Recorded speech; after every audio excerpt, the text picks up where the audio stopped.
Good morning, everyone. This is Jatin Sachdeva, and in this lecture, I'm going to teach you how to write a letter.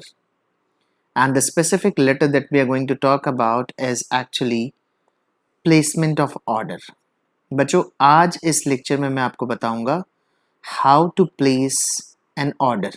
जो एक letter लिखा जाता है placement of order के लिए, जब आपको एक ऑर्डर प्लेस करना है तो उसको कैसे लिखा जाता है. Got the point? So before we move on, let's go through the heading. एक बार हम हेडिंग को गो थ्रू कर लेते हैं कि जो हमारे एग्जाम में हेडिंग आती है उसमें क्या क्या मेंशन होता है. देखिए क्या मेंशन है. Right a letter to messrs Ram Prasad and sons. आपको लेटर किसको लिखना है? Messrs Ram Prasad and sons को. न्यू सड़क दिल्ली, जो कहाँ पर है? नई सड़क में है, दिल्ली पे. Got it?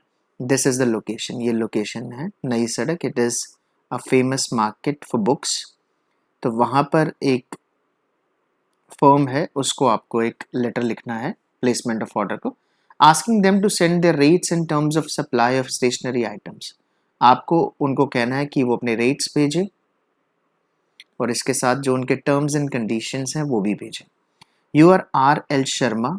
ये आपके पास क्या गिवन है बच्चों? सेंडर्स एड्रेस गिवन है. Office superintendent, Delhi public school, Bhilwara, Rajasthan. Got the point? So this is your address. तो ये सारी चीज़ें, ऐसी एक हेडिंग आएगी आपके पास एग्जाम में और आपको क्या लिखना होगा बच्चों? एक लेटर लिखना होगा. That is called placement of order. So first and foremost बच्चों आपको क्या करना है, देखिए फ्रॉम द लेफ्ट साइड पे सबसे पहले आपको लिखना है सेंडर्स एड्रेस. सेंडर्स एड्रेस आपको पता है, ये जो लेटर है ये कहाँ से भेजा जा रहा है? That is from Delhi public school. और उसके एग्जैक्ट नीचे वाली लाइन में आपको लोकेशन डालनी है कि ये कहाँ पर है. Bhilwara. Wait for a second. That is Bhilwara. और ब्रैकेट में आपको लिख देना है राजस्थान. गॉट द पॉइंट बच्चों? What do we call it? हम इसको क्या बोलते हैं? हम इसको कहते हैं सेंडर्स एड्रेस. यानी on the top of the sheet on the left side आपको सबसे पहले क्या लिखना होता है बच्चों? Sender's address. Is it clear? ये 2 लाइन या मैक्सिमम 3 लाइन का होना चाहिए, इससे ज़्यादा आपको नहीं लिखना. क्लियर है? After writing the sender's address लिखने के बाद बच्चों आपको क्या करना है? You need to skip a line. आपको एक लाइन स्किप करनी है. लाइन स्किप करने के बाद आपको लिखनी है डेट. Got it? आज जो डेट है बच्चे, दैट इज 3 सितंबर. तो हम इसको कैसे लिखेंगे? हम लिखेंगे इसको 3 September. That is also to be written on the left side. 3rd September 2020. Got the point? सबसे पहले on the top you need to write down the sender's address, which is usually given, or you can say which is always given in the heading, followed by a date. देखिए date लिखने का जो तरीका है वो आपको, date जो है वो इनफॉर्मल नहीं लिखनी. कई स्टूडेंट ऐसे डेट लिख देते हैं 3/9/2020. It is absolutely wrong. Got it? कहीं लिख देते हैं 3 सितंबर, खाली इसी पे छोड़ देते हैं. So that is also wrong. कुछ ऐसे लिख देते हैं 3/9/2020. That is also wrong. तो बच्चों ये जो फॉर्मल डेट है आपको ये मेंशन करनी है. अगर आप चाहें तो अमेरिकन फॉर्म में भी लिख सकते हैं. That is September 3rd, 2020. This is also right. This is the British way of writing a date and this is an American way of writing a date. आप या तो ये ले ले या फिर ये ले ले. ये वाली आपको पिक नहीं करनी. Not this one, not that. Got the point बच्चों? तो बेटा डेट लिखने के बाद आपको लिखना है receiver's address. That is already given in the heading. This is your receivers address. एक लाइन स्किप करनी है आपको और आपको उसके बाद क्या लिखना है बच्चों? सैल्यूटेशन लिखनी है. This is salutation. इसको हम क्या बोलते हैं बच्चों? सैल्यूटेशन बोलते हैं. Got it? So let me once again tell you from scratch कि आपको सबसे पहले क्या लिखना है गाइस.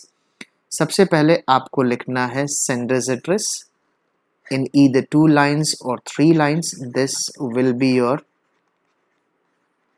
sender's address. उसके बाद एक लाइन स्किप करके आपको लिखनी है date. That is to in formal language में आपको डेट लिखनी है.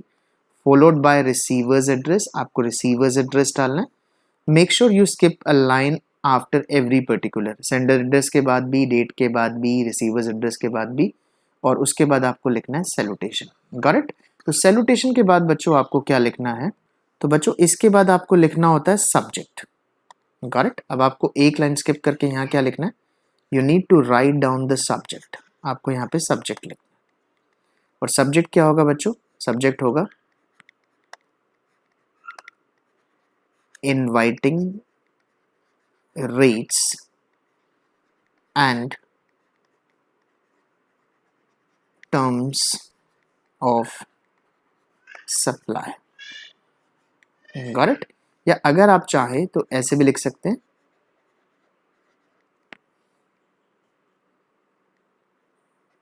placing order for stationery. See, it varies from student to student, it varies from brain to brain कि आप कैसे सब्जेक्ट यूज करते हैं. तो इन टोटलिटी आपको 5 चीजें लिखनी है फ्रॉम द लेफ्ट साइड. मैं फिर बता रहा हूं आपको बच्चों. पहली जो है that is sender's address. Second जो चीज आपको याद रखनी है that is your date. Date कैसी होनी चाहिए बच्चों? आपकी फॉर्मल. तीसरी चीज बच्चों जो आपको लिखनी है that is your receiver's address. चौथी चीज बच्चों आपको लिखना है सैल्यूटेशन. ये लेफ्ट हैंड साइड पे लिखनी है सारी चीज. और फिफ्थ जो आपको लिखना है that is subject. Got it? Subject should be brief. ये जो है ये ब्रीफ होना चाहिए एंड क्लियर होना चाहिए. Got the point? और इन पांचों के बीच में बच्चों आपको एक एक लाइन स्किप करनी. Got the point? तो ये जो येलो लाइन है it indicates that you have to skip a line. Got the point? Now comes to the body of the letter. अब बात करते हैं कि लेटर कैसे लिखा जाता है. Got it? So you need to skip a line. इसके बाद भी आपको एक लाइन स्टार्ट कर देना है और लेफ्ट हैंड साइड पे यानी सब्जेक्ट के नीचे से आपको कैसे स्टार्ट करना है? This is to bring to your notice that on behalf of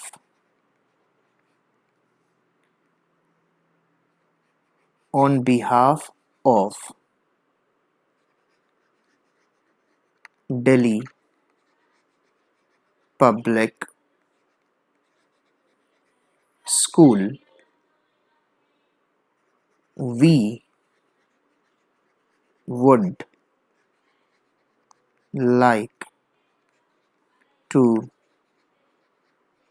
place a bulk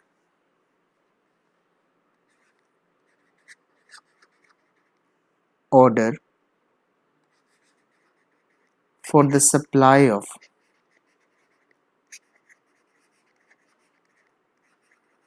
the supply of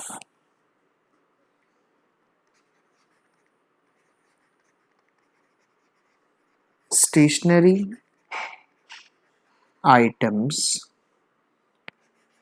for our school office and the administrative block for the session 2020-2021. Got it? So this is going to be your introductory paragraph जो आपको शुरू में लिखना है. कैसे start करना है बच्चों? आपको इसको याद रखना है. This is to bring to your notice that on behalf of. इस phrase का आप यूज कर सकते हो. On behalf of Delhi Public School, we would like to place a bulk order for the supply of stationery items for our school office and the administrative block for the session 2020. तो आपको बताना है कि आप किस चीज़ का order place करना चाहते हैं, कौन से सेशन के लिए, और आपको किस डिपार्टमेंट के लिए या किस ब्लॉक के लिए वो चीज चाहिए। Got the point? So this is going to be your introductory paragraph. अगर आप चाहें तो you can introduce yourself as well, आप थोड़ा सा अपने बारे में बता सकते हैं और उसके बाद अपनी रिक्वायरमेंट डायरेक्टली, बिना बातों को घुमाए हुए डायरेक्टली आपको बता देना। Got it? So this is going to be your first paragraph. First paragraph के बाद बच्चों you need to skip a line.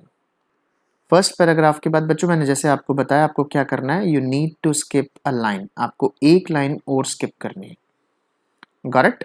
एक लाइन स्किप करने के बाद आप आगे आएंगे और क्या मेंशन करेंगे बच्चों, आप और लिखेंगे, आप बताएंगे we, wait for a second, let me change the pen,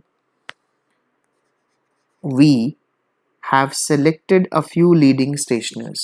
We have selected a few leading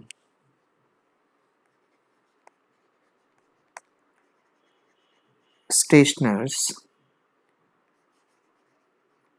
for the purpose of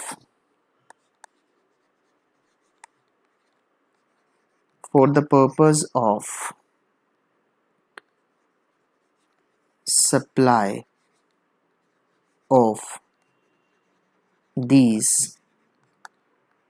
items. Got it? We have included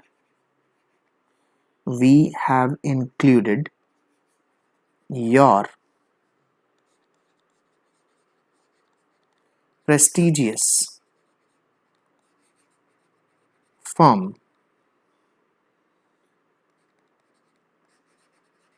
in the list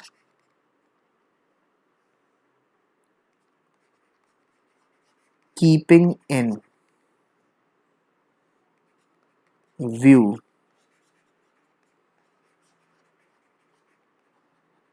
the goodwill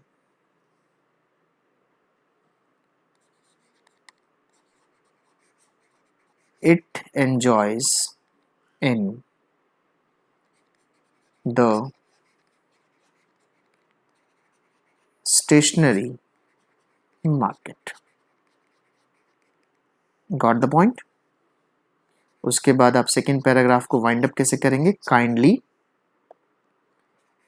coat your discount rates if any which will also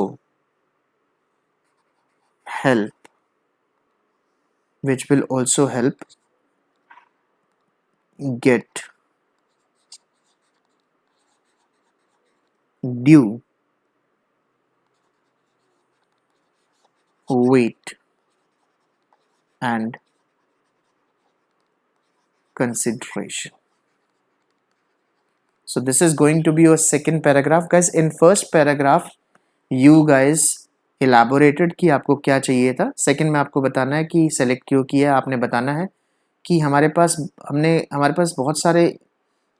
कुछ leading stationers थे जिसमें से हमने आपकी firm को select किया है because you enjoy a lot of goodwill in the stationery market, ये आप मेंशन कर सकते हैं कोलोकेशंस के साथ। और उसके बाद आपको डिस्काउंट रेट्स के बारे में पूछना है जिसके बारे में आपको बताना है कि अगर डिस्काउंट अच्छा हुआ तो वेटेज और कंसीडरेशन दोनों मिलेगा, यानी बाकी डीलर्स में से प्रायोरिटी उसी को दी जाएगी जो सबसे ज़्यादा क्या देता है, डिस्काउंट देता है। Got the point? So this is going to be your second paragraph, ये होगा आपका second paragraph. Correct? Let's move on to the next one. आपको क्या करना है बच्चों, सेकेंड पैराग्राफ लिखने के बाद you need to skip a line, यहाँ पर आपको एक लाइन स्किप करनी है और उसके बाद आपको क्या करना है, बॉक्स बनाने से पहले आपको एक स्टेटमेंट लिखनी है, we, let me change the pen, मैं एक बार पेन चेंज कर लेता हूँ, we need the following items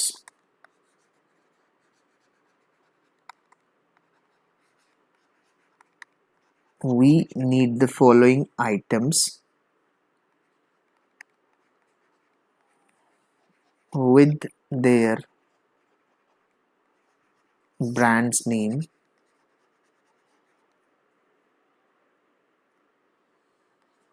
and number of items required. Got the point? तो बच्चों ये लाइन लिखने के बाद आपको क्या करना है, you need to make a box. आप एक बॉक्स बनाएंगे. Let me draw the box. मैं बॉक्स बना के दिखा देता हूँ आपको बॉक्स कैसे बनाना है.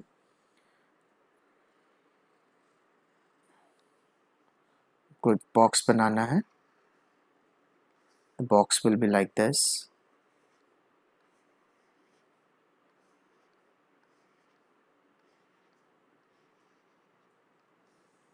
जिसमें सबसे पहले हम क्या लिखते हैं बच्चों, we write down.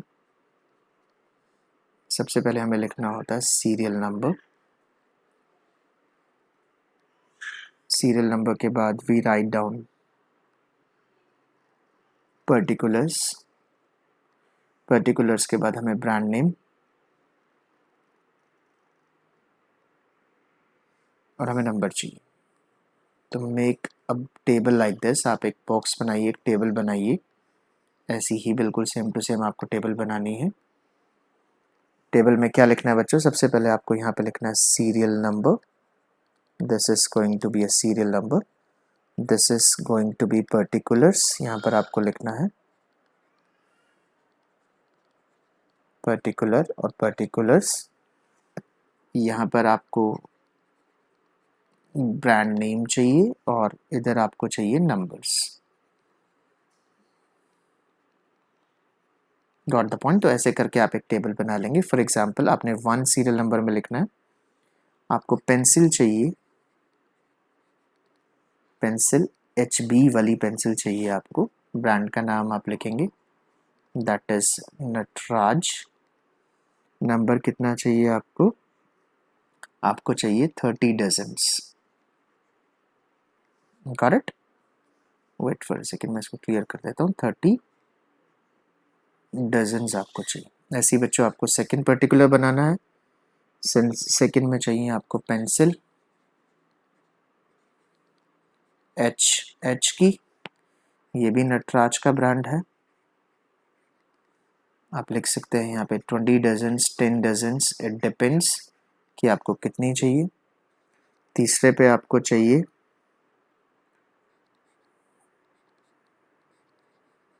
Type paper. ये आपको चाहिए कॉम्प मार्क का. और ये चाहिए आपको 15 लॉट्स चाहिए. Got it. तो ऐसे कर करके बच्चों आप जितने आप पर्टिकुलर्स डालना चाहे, कम से कम आप बच्चे 4, 5, 6, कम से कम एक टेबल आपकी अट्रैक्टिव दिखनी चाहिए. 4, 5, 6 आप एक अट्रैक्टिव सी टेबल बनाएंगे जो विजिबल होनी चाहिए. कम से कम 5 या 6 पर्टिकुलर्स उसमें डालिए. कम से कम 5 या 6 ऑर्डर्स उसमें डालिए. And at the end of it आपको क्या कर देना है, इसको क्लोज कर देना. गॉट द पॉइंट बच्चों. उसके बाद आप क्या कर दीजिए, इसको क्लोज कर दीजिए. यहाँ पर भी आप डिटेल्स डालिए कि आपको कौन सा ब्रांड चाहिए, कितनी क्वांटिटी आपको चाहिए. You can mention like this. Got it. So after writing 2 paragraphs बच्चों आपको क्या करना पड़ेगा, you need to make a table, you need to make a box जिसमें आपको serial number, particular, particulars, brand, numbers, quantity, colour जो भी आप मेंशन करना चाहे वो कर सकते हैं. Depends on the order. ये डिपेंड करता है ऑर्डर पे. Got the point. क्लियर है बच्चों. तो बेटा आफ्टर मेकिंग द टेबल आपको क्या करनी है, एक लाइन स्किप करनी है.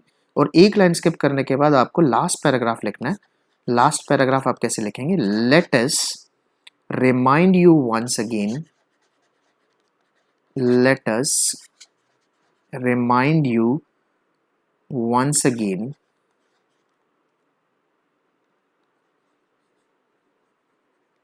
that let us remind you once again that maximum discount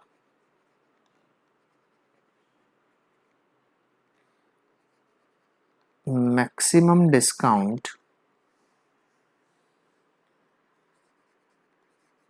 and the suitable terms of supply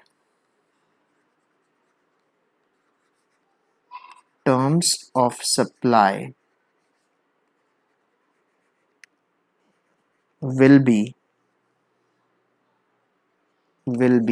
expected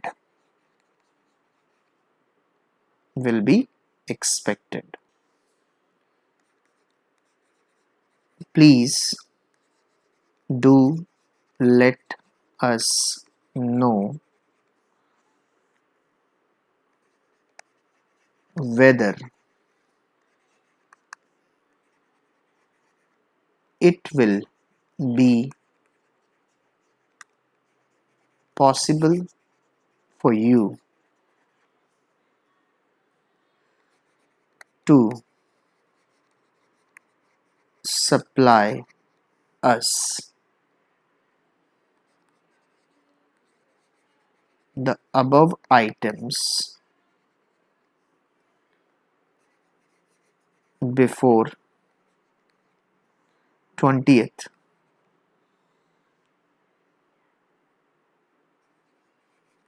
September. Got it? और वाइंड अप कैसे करेंगे आप इसको? काइंडली, ऐसे वर्ड्स को आपको यूज करना है. Kindly, let me scroll the screen up. Kindly let us know the maximum time. Kindly let, wait for a second. Kindly let us know the maximum time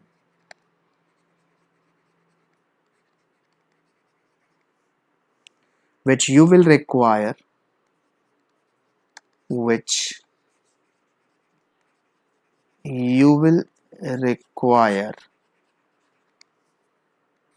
to supply us these items. Got the point? So in the last paragraph बच्चों आपको उनको remind कराना है. क्या क्या remind कराना है? You need to remind them about the maximum discounts, the things which I am underlining, suitable terms, जो भी आपकी terms है वो भी आपको उनको रिमाइंड कराना है. उनको ये भी पूछना है उनसे कि क्या is it possible for them to supply the above mentioned items before 20th September, उनके लिए possible है या नहीं है, या फिर वो हमें बता दे कि what is the maximum time they require to deliver all the above mentioned items. Got the point? तो ऐसे करके आपको लास्ट पैराग्राफ लिख के इसको वाइंड अप करना है. लास्ट पैराग्राफ लिखने के बाद बच्चों एज यूजुअल आपको क्या करनी है, एक लाइन स्किप करनी है. आप लिख सकते हैं looking forward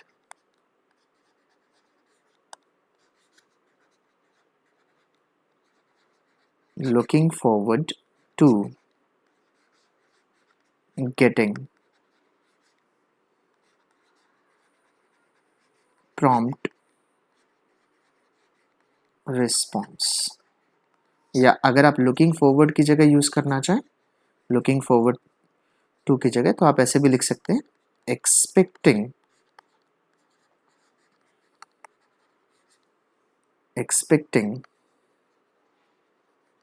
prompt response. Got it? So this is another way आप लिख सकते हैं. उसके बाद आपको एक लाइन छोड़नी है, यहाँ पर आपको सिग्नेचर करने हैं अपने, जो भी आपके सिग्नेचर हैं. सिग्नेचर के बाद आपको एक लाइन छोड़नी है, यानी लाइन स्किप करनी है, और उसके बाद आपको अपना नाम लिखना है.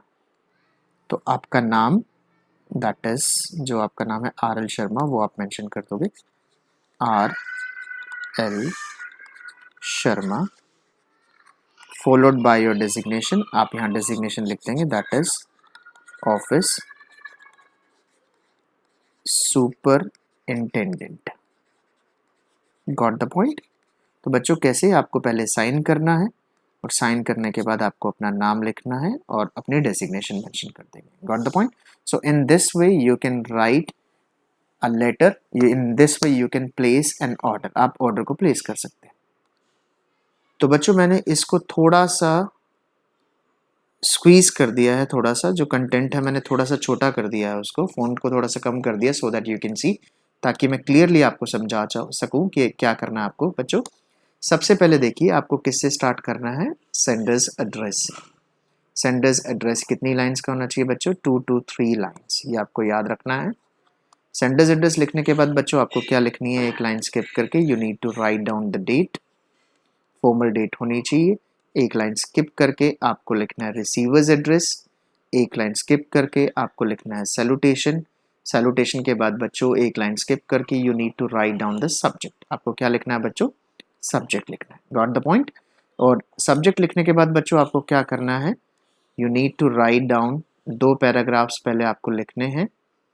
आप स्टार्ट करेंगे, this is to bring to your kind notice, आपको ऐसे इसको स्टार्ट करना है, this is to bring to your kind notice, wait for a second, that on behalf of Delhi public school we would like to place. ये जो पूरा का पूरा पैराग्राफ है, आप चाहे तो you can take the screenshot of that, otherwise you will have a video with you. उसके बाद this is your second paragraph जो आप लिखेंगे, उसके अंदर टेबल बनाने से पहले आपको ये लाइन लिखनी है, जो भी आपको चीज़ें चाहिए उससे पहले आपको टेबल बनानी है। उसके बाद आप एक टेबल बनाएंगे, you will use your scale. बच्चों आपको स्केल यूज़ करना पड़ेगा, मैंने हाथ से बनाई है तो आपको स्केलिंग करनी पड़ेगी, इसको स्केल से यूज़ कीजिए, इसको टेबल बनाइए, जो जो आपको प्रोडक्ट चाहिए उनके बारे में मेंशन कीजिए। And this is going to be your last paragraph. ये जो होगा बच्चों आपका क्या होगा, this is going to be your last paragraph, ये होगा आपका लास्ट पैराग्राफ जो मैंने यहाँ पे मेंशन किया होगा। क्लियर है। लास्ट में आप looking forward to getting prompt response या फिर एक्सपेक्टिंग प्रॉम्प्ट रिस्पॉन्स कर सकते हैं। यू नीड टू साइन, आपको साइन करने हैं, सिग्नेचर मेंशन करने हैं, और उसके बाद आपको क्या लिख देना है, आपको अपना नाम और डेजिग्नेशन लिख देनी है which is mentioned over there. Got it. तो अब हम बात करते हैं मार्किंग स्कीम की, कि मार्किंग स्कीम कैसी होती है इसकी। सो बच्चों this is the marking scheme, ये बच्चों आपकी मार्किंग स्कीम रहेगी। देखिए, sender's address, date, receiver's address, subject heading, salutation, closing, अगर ये सारी चीज है तो बच्चों यू आर अलॉटेड, और you can say you are given a single mark, आपको एक मार्क दिया जाएगा। Got it. 3 नंबर जो होंगे वो बच्चे आपके कंटेंट के होंगे, कि how what kind of content you right, और 2 नंबर जो होंगे बच्चों वो होंगे आपकी ग्रामेटिकल एक्यूरेसी के लिए, अप्रोप्रिएट वर्ड्स के लिए, स्पेलिंग्स के। रिमेंबर दैट स्पेलिंग्स के मार्क्स डिडक्ट होते हैं। कई बच्चे सोचते हैं कि सर अगर हम गलत स्पेलिंग लिख दे तो व्हाट, देखिए इट इज़ क्लियरली मेंशन कि अगर स्पेलिंग में गलती है या अगर टॉपिक से रिलेटेड आप नहीं लिखते, इन शॉर्ट अगर कोहेरेंस नहीं है या रेलिवेंस नहीं है, तो आपके मार्क्स काटे जा सकते हैं। 1 नंबर आपको ग्रामर का, अप्रोप्रिएट वर्ड्स का और स्पेलिंग का मिलता है।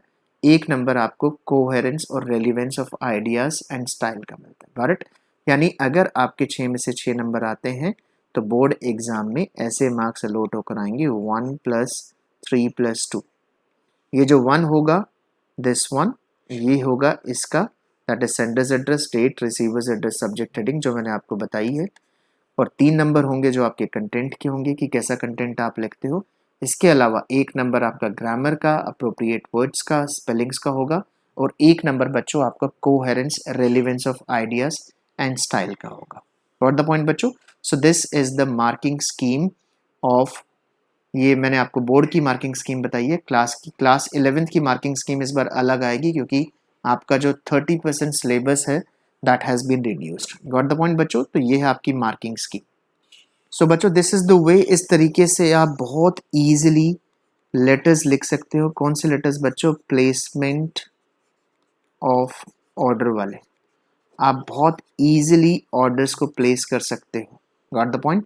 इसके अलावा नेक्स्ट लेक्चर में बच्चों मैं आपको बताऊंगा कि how to write a complaint letter. आज का जो लेक्चर था वो that was all about placement of order. अगला जो लेक्चर होगा बच्चों उसमें हम बात करेंगे कंप्लेंट लेटर की। Got it. इसके अलावा बच्चों मैं रिक्वेस्ट करूंगा आपसे, this is a request, what is a request, to make notes, कि आप क्या बनाएं, आप नोट्स बनाएं, whatever format is being told, जो भी आपको बताया जा रहा है उसको अपनी फेयर नोटबुक में नोट कर लें। Got it. So that was all about today's lecture. Thank you very much, have a nice day.